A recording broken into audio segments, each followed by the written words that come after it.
Okay, our final reader for the evening is I don't want to say hometown because it's not technically, but local. Local is the right word, I think. Um, his bio is incredibly long and wonderful. I'm going to skip around in it. I'm going to do my best, okay? Here we go. James Fleming, who is about to read to you, was born and raised on Cape Cod, a place where a man's value is determined by the stories he can tell, a place where you can order a meatball sub with extra sauce called the JFK, where everyone sounds like Mark Wahlberg when they speak, where it's perfectly reasonable to drink 3 goddamn Boilermakers with lunch before going back to work, where people wear goddamn Red Sox hats to their weddings, where you need a goddamn license signed by a police chief to buy a butter knife, where people regularly write goddamn Barney Frank in when they cast their vote for president, despite some of his more conservative stances, where heroin flows like goddamn water, where you can't rent a goddamn studio apartment in the bad area like up Cape near the highway over by Sandwich and Bourne for less than $1,500 a month, where the only people you hate because of who they are the goddamn French Canadians. I was a little offended by that, by the way. In the summer, French Canadian. Okay. In the summer, talking goddamn French like a bunch of weirdos and rubbing their goddamn big Canada money in our faces, where you... Jesus Christ.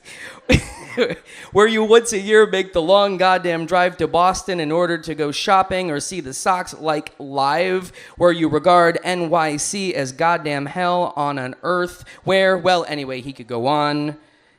He was, a long time ago, a PhD fellow in English at UF, but he's not in their army anymore, though they would have made him a major. He's an English professor now and writes. His work has appeared in Venture, McSweeney's, Pop Matters, Rain Taxi, some academic books you won't care about, Burrow Press Review, Fail Better, and other places. He's at work on several short stories and 2 novels. He has a tall wife and 2 small dogs. He still doesn't get Florida. He does like the ease with which he can buy liquor, guns, long knives, and cigarettes. Plus, there's no goddamn state income tax there, which is cool. Please welcome James Fleming. What, no stand? No stand? Nice work, guys. I had to bring all that from Florida. Everybody hear me? Okay, this is, a warning first. There's going to be some strong language in this piece and some ideas that might offend some of you, so whatever. The story is called Mr. T and Me. Some of this is true, some of it I just made up. It starts like this. It's called Mr. T and Me. One of the worst things about being sexually abused as a child is how little public charity you received. If you're a kid and you get cancer or catch AIDS or end up paralyzed, the Make-A-Wish Foundation folks will send you to Disney World or set you up with a celebrity mercy friend like Willie Ames or Tina Yothers. Get raped and, well, no one's going to give 2 dicks and a pig's ass about you or your plight. The most you'll get is a plastic junior police badge from a cop. No visits on the set of Growing Pains. No phone calls from Richard Dean Anderson.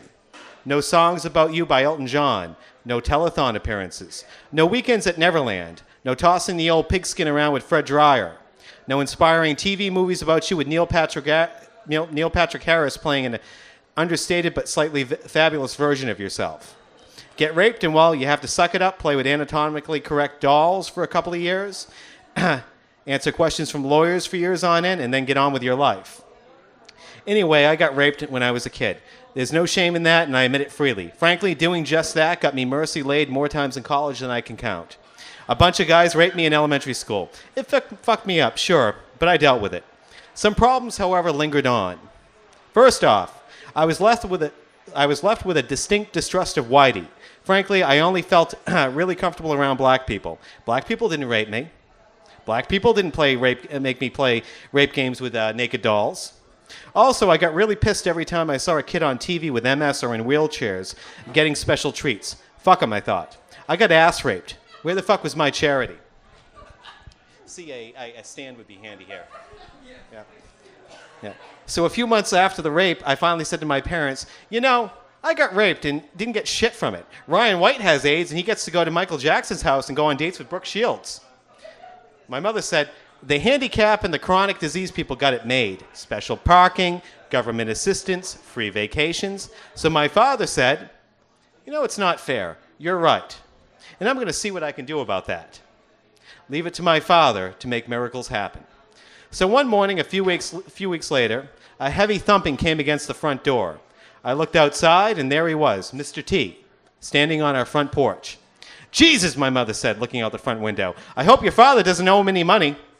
So I called my father and told him Mr. T was on the front porch. My father answered and said, okay, well, it was going to be a surprise. The Make-A-Wish people sent him. I called them, explained your thoughts on, them not helping abused kids and your dislike of white people, and asked them to send a black celebrity to cheer you up.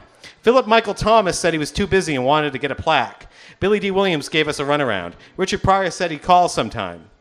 Rick James wanted me to send pictures of your mother. And just then, Mr. T, a regular titan of a man, stepped into the house. Actually, I think he walked through the front door without opening it. And I said, and he said, I got to talk to you about something important. Do you want any coffee? My mother asked. Now, here's the thing about Mr. T. He's completely devoid of not only any measure of self-awareness and irony, but also any semblance of humor or any mastery of English grammar. He said, I don't drink nothing and I don't take nothing, especially crap like drugs and cigarettes and hamburgers. I'm here to make the boy feel safe again and prepare him for the race war. He's on the black side and he needs to get ready to fight. I offered Mr. T my hand and thanked him for coming. I don't have time for jibber-jabber and handshaking. I'm your bodyguard and your trainer, fool. I'm going to protect you and get you ready for the race war. What's your name, boy? I told him my name. Listen here. That was your white name. You're Mr. J now. James is dead. You're Mr. J now. Mr. is your first name. Your middle name's that period. J the letter is your last name. It's either that or little T. I gave that one to Gary Coleman, but he didn't want it no more. Neither does that kid on Silver Spoons. I chose them all to get ready for the race war, and they rejected me. He clenched his fists. I chose you because you know how bad most white people are, even more so than Ricky Schroeder does, even though you're both white. White man's going to attack us. And by white, I don't mean Caucasian. It ain't that simple, and you got to learn to think outside of binarisms like that. The white are the oppressors, not all but most, and the blacks are the freedom fighters, at least most of them are. I'm going to protect you and train you. And that's just how it's going to be, sucker. And then he walked out. So Richard Pryor called at about 4 o'clock the next morning and apologized. You're the kid I feel horrible for not calling. Let me ask you something. The motherfuckers that raped you, they were white, right? Bunch of crazy crackers, right? Bunch of kid-raping honkies. Right, I said, and told him how Mr. T had told me I was going to fight on the black side in the race war. Richard said, Stay away from that motherfucker and the rest of the Nation of Islam motherfuckers. Seriously. I got to go. I got some hookers here. But call me. When Mr. T starts acting really fucked up, you'll know when it's time. Then we'll talk. Richard gave me his number and hung up. Mr. T banged on the door the next morning just before 8. I opened the door and he said, I got some things to say. First thing, you ain't less of a man for getting raped. And the men who did that to you, they're going to pay. Oh, they're going to pay good. They got arrested, I said. I'm gonna arrest them. No more molesting. No more raping. They're in jail, I said. Mr. T said, some more things I got to say. No jibber-jabber therapy for you. No pathologization. No diagnosing. All that crap's white people made up in the 19th century to gauge in further social oppression of supposed undesirables who upset the honky status quo. Read some Foucault, motherfucker. None of that crap that those dudes did to you was your fault, and that's the truth. You listen to me and no one else, because I know best. Got it? Got it, I said, feeling seriously elated. Mr. T was my friend. He made me feel better than anyone else had. He gave me purpose and a sense of belonging. So this went on for the next few years. Mr. T moved nearby and came by every week, offering advice, encouraging me to work out. He taught me about the Nation of Islam and the nature of the race war. He guided me through the rest of my childhood and well into my adolescence. He turned me off junk food and on to exercising.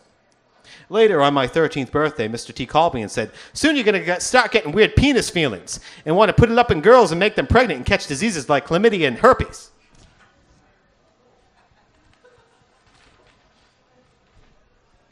And then you're going to start getting hair on your privates and making weird juices when dreaming about girls. But that's all normal, see? Nothing to be ashamed of, and not to be equated in any part with your rape. That rape wasn't no sex, it was violence. Sex is good when it's for the purposes of procreation. Just don't waste your seed by jacking off. I got more to say. The white man, he's going to try to break you. He's going to try to make you into an oppressor, a soldier in his white army of conformity and colonialization. I saw it all in my mind's eye during a 40-day meditation ritual I underwent in Tibet many years ago, fool.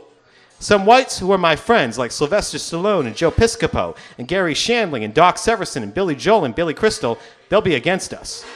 I'll have to slaughter them, though I won't like it. Some black guys who show me no respect, like Eddie Murphy and Tito Jackson and Harry Belafonte and the kid who plays Theo on The Cosby Show and Gary Coleman, who used to be my good friend and then changed his phone number, and Emmanuel Lewis from Webster, who hangs out with Michael Jackson now instead of me because Michael's got a circus in his backyard and a monkey, and I don't have neither, and Bill Cosby and the comedian Sinbad, well, I'll have to fight on their side with them, even though I don't care for them. It's going to be sad and it's going to be ugly. Some whites are allowed on the black side because they're truly black at heart. People like you and Chuck Norris and Corey Feldman, but not Corey Haim. He's a fucking honky. And James Taylor and the guys I used to be on the A-Team with, and Andy Rooney and Will Wheaton and Johnny Carson and Pat Sajak and the fat girl on The Facts of Life and this young actor I like named George Clooney, who I think will be big in the movies someday, at least until the race war comes, and then I'll be in the movies. T, I said, you need to calm down. You listen here. I ain't going to lose you to no honky bullshit, he screamed. I hung up. I remember what Richard Pryor told me years ago, and I called Richard Pryor. Who the fuck is this? Richard Pryor said, answering on the first ring. I said, Mr. Pryor, it's, oh, hey, man, let me get these whores out of here so we can talk. Whores, get the fuck out of my bedroom, my house. Okay, the whores are leaving. How you doing? Oh, wait. Trixie, take the fucking money and leave the coke on the table and walk your ass the fuck out of here before I burn this motherfucking house to the motherfucking ground and kill every one of you bitches. Okay, they're leaving now. What's up, man? I told Richard all about the dealings with Mr. T over the past few years and how I thought he was insane, how I didn't know how to handle him. Richard said, well, you have a problem. One of which all of us who had dealings with Mr. T know all about. Jay Leno's still got a restraining order against him. He used to be my bodyguard, and then he went fucking crazy. I mean, white guy gonna eat your balls off your dick kind of crazy. Talking about the race war and saving jism in my dick, and I had to fucking hide out from him. But I have a curious mind, and I always want to put shit together. So I hired a private investigator and had him assemble like a dossier on Mr. T. And you know what? T ain't who he says he is. His whole story of being a boy who grew up in a family of fucking 22 in a one-bedroom apartment in the projects of Chicago and saw all sorts of bad shit and then got all fucking big and found God and loved his mama so much and then joined the army and cut down 1,000 motherfucking trees all by himself in one day because the sergeant didn't tell him how many to cut down that day in the first place? It's all bullshit. No record of the man existed until 1977. I was fucking fascinated by this and went on like a pursuit into the secret history of Mr. T. It became an obsession. Years went by, and I scoured the earth looking for something, some ultimate truth as to what Mr. T was. I eventually wound up bare-ass naked and fucking blown away on mescaline, which, let me tell you, is some crazy shit. Makes you think your balls are ringing. In a Mexican desert talking to this shaman about Mr. T. This motherfucker told me while we were out on the astral plane that T came into existence by sheer force of will. Now, I've talked to different folks about this, all of whom offer different theories about Mr. T. This one dude I talked to, this blind Argentinian writer, he told me he thought Mr. T was dreamed into existence by all the scared and wounded children to protect themselves from honky predators. Some suspect that he's not even a man really, but just a force of nature. I don't think so, and I'll tell you why. Years ago, I was in L.A. and went into a bar, and there in the back, all by himself, was sitting Mr. T.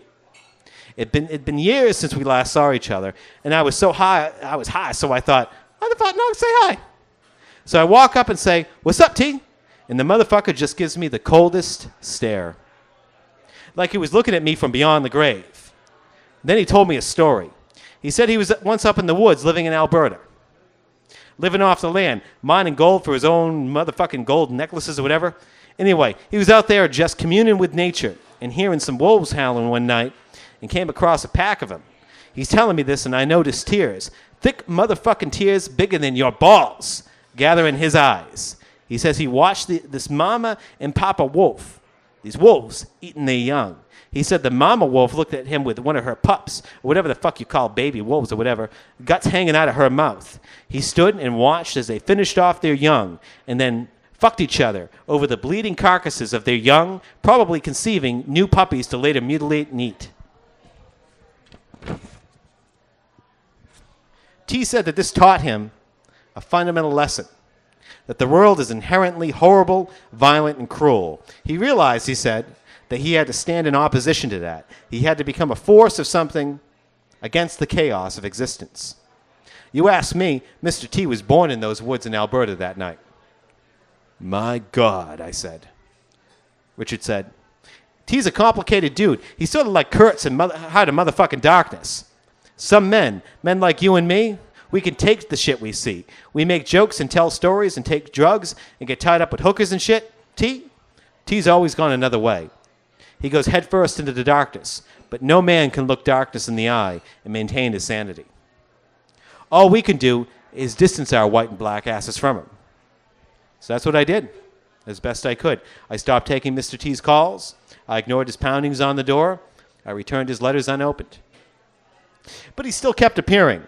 Sometimes months would pass, and then suddenly Mr. T would appear. One day, while I was at work at my father's office, having a cigarette outside, Mr. T came up and said, "Don't be smoking! Gotta get your body ready for the war!" Another time, while I was jacking off to a Shannon Tweed movie on Cinemax, he called and said, "Respect your seed, fool! Conserve it! Jizz stored in the nuts makes for a mighty warrior. The Aztecs knew that. No coming or blowing in our army except for the procreation purposes. If you're going to bust up in someone, bust it in a man's mouth or butt, but only if that man's a fellow warrior, but you're lesser in terms of power."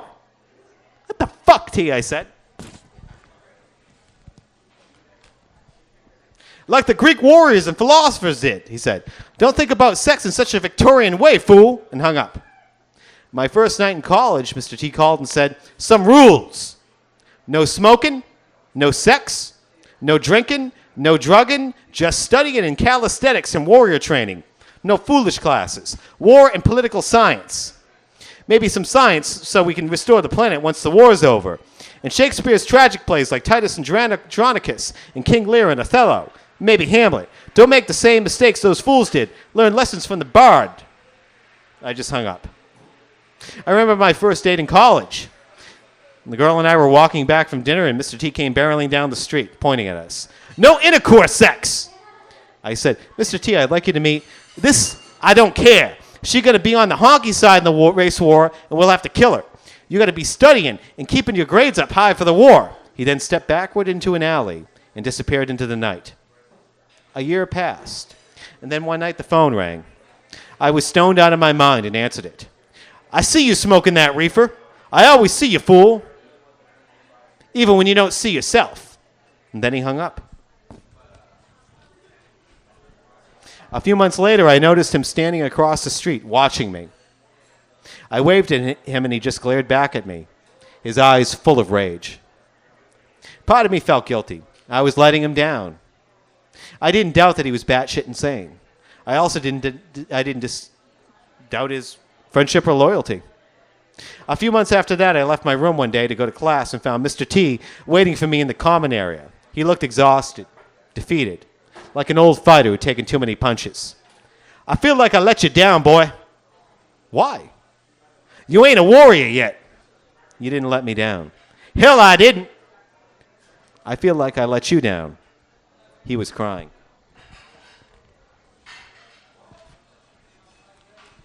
"I have this dream, see? I'm in a field, and there's a cliff up above, like the kind the Roadrunner would fall off of. And kids, rape kids and other abused kids and crack kids and paralyzed kids and cancer kids and fat kids and girl kids and gay kids and Chinese kids and ugly kids and weird-looking kids and Jewish kids and Arab kids and learning disabled kids and special needs kids and kids in the past and kids in the future on spaceships and maybe even kids on other planets or in other universes, or kids living on other planes of existence, even white kids who don't know the struggle but are still innocent because they aren't grown up into oppressor honkies yet, they get thrown off it by some unseen force that I guess represents brutality and inhumanity and cruelty and disregard. And I'm catching them. I'm in a field catching them so they don't die, so they can be made into warriors. Sort of like Holden Caulfield, I said. I don't know no Holden Caulfield. I only know me and my ideas and my dreams. I said, Catcher in the Rye, Holden Caulfield's the protagonist. Same thing happens to him. I'll catch a rye for good. I said, it doesn't make sense. I'll rye the world back into good for good. Miss T, I need to go. I'll keep you safe and stay here on the sofa tonight.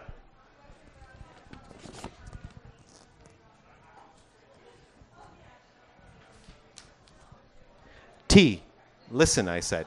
To what, boy? I'm okay, really. Gotta keep you safe. That's why I'm here. I'm fine. And I'm not going to fight in a race war. No more getting molested. T, I'm okay. We got a war coming. T, what if you smoke and get cancer? Who's going to stop you but me? No one. I'm an adult. What if you don't look both ways when crossing the street and get hit by a car? A white car. You need to move on, T. That ain't what I do. I'm constant. I'm an eternal force. I never cease. I last heard from Mr. T a few months ago. My wife found out she was pregnant. We agreed to keep it between us until the first trimester passed. The next day after she told me, I pulled into work and saw Mr. T sitting on the curb. You got a baby coming, fool, he said. Jesus, how the fuck did you... I just want you to know, she's under my protection too now. T, that's nice, but what do you mean she? I know you don't believe in God or angels or people like Michael Landon and that fat guy on Highway to Heaven driving around helping people. Read too many books and thought too much about philosophy. I'm just going to say this. I'm the closest you're going to get in this world to a guardian angel. T, I still don't. I live outside your house. At night, I crawl into your backyard and listen against the back window to you and your old lady talk about stupid shit, like what you're going to buy at IKEA on Saturday. Jesus, T, I said. You're the guy who sleeps in the woods? I'm going to prepare your daughter for the race war. T, listen here, fool. I'm going to prepare her like I prepared you, and there ain't a thing in the world you can do about it. And you know, I realized there was nothing I could do. I also realized that I was indeed fortunate to have T in my life. As crazy as he is indeed constant. He's true. When Richard Pryor died, he sent me a full dossier on Mr. T. Inside, there were notes saying that Mr. T was part of some kind of bizarre scientific experiment into collective unconsciousness at Harvard, the same program that gave us Ted Kaczynski and Thomas Pynchon. Suggestions that he was the product of an experiment conducted by the Illuminati to build the perfect warrior. All kinds of weird shit. Maybe somewhere in those files there were answers. You're not going to do it, are you? Okay. There were answers and even truths. But I threw it away. It was better, I thought, not to know who or what he really was. T's not someone we can truly conceptualize, theorize, or rationalize. He's something else. He's something ephemeral. Anyway, I stand here and expect to see him here. Though I know he wouldn't be caught dead in a place like this with a bunch of honkies where they serve fried food and beer. But I know he's out there, waiting and watching, and soon waiting and watching over my little girl too. Thank you.